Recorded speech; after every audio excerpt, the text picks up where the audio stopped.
విశాఖ కేంద్రంగా ఇప్పుడు గూగుల్ సంస్థ భారీగా పెట్టుబడులు పెట్టబోతోంది. డేటా సెంటర్ని ఇక్కడ ఏర్పాటు చేయబోతోంది. ఎలా అనిపిస్తుంది?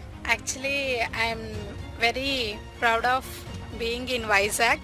ఎందుకంటే ఇప్పటి వరకు మనకి ఎలా ఉంది అంటే వైజాగ్లో ఉన్నా కానీ మనం జాబ్ చేసుకోలేము. డెఫినెట్గా బెంగళూరు ఆర్ గ్రేటర్ సిటీస్కి వెళ్ళాల్సి ఉంది. కానీ ఇప్పుడు ఇది రావడం వల్ల అయితే చాలా మందికి ఎంప్లాయ్మెంట్ అయితే దొరుకుతుంది. That's very good point actually. నిజంగా మీరు చెప్పినట్లుగా ఇప్పటి వరకు గ్రాడ్యుయేట్స్ కానీ పోస్ట్ గ్రాడ్యుయేట్స్ కానీ ఎవరైతే ఉంటారో వారు ఉద్యోగ అవకాశాల కోసం ఇతర రాష్ట్రాలకు వెళ్లాల్సినటువంటి పరిస్థితి ఉంది. తల్లిదండ్రులను వదిలి అక్కడ గడపాల్సినటువంటి పరిస్థితి ఉంది. కానీ ఇప్పుడు విశాఖ కేంద్రంగానే ఎన్నో సాఫ్ట్వేర్ కంపెనీలు వస్తూ ఉన్నాయి. అలాగే గూగుల్ డేటా సెంటర్, రేపు టీసీఎస్కి సంబంధించినటువంటి డేటా సెంటర్ రాబోతుంది. కొన్ని లక్షల మందికి ప్రత్యక్షంగా పరోక్షంగా ఉపాధి ఉద్యోగ అవకాశాలు దక్కబోతూ ఉన్నాయి. ఇది తెలిసిన వెంటనే ఏమనిపిస్తుంది అసలు మీకు? చాలా హ్యాపీ అనిపించింది. మెయిన్గా ఏంటంటే ఎవరైతే గ్రాడ్యుయేట్ అయినా వాళ్ళ పేరెంట్స్ ఉంటారో వాళ్ళకి హ్యాపీగా ఉంటుంది.